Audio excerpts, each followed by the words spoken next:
Aurten ere, 2022. Urtean, aurdanborrada usten genuen eta baita udalak ere uste zuen beste urtetan bezala ospatuko genuela alderdi ederren elkartuaz, baina egoerak ez digu laguntzen eta oso modu desberdinean ospatuko da aur danborrada.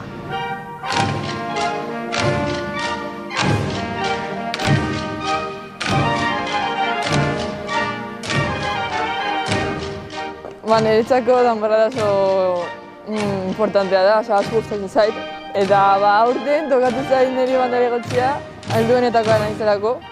Niri familian txikiena naiz, baina aurten alduena naiz eta oso ondo egon da. Txikienarekin hor egotea oso pozik.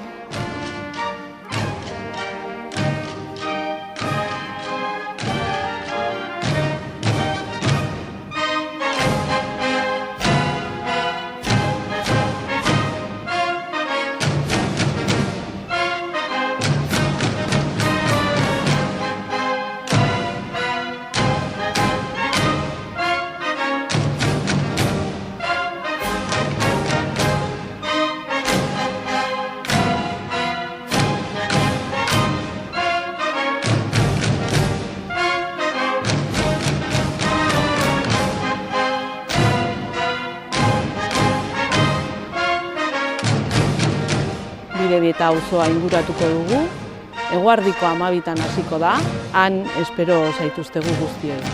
Ondo pasa, San Sebastian eguna, eta gora Herri Ametsa ikastola.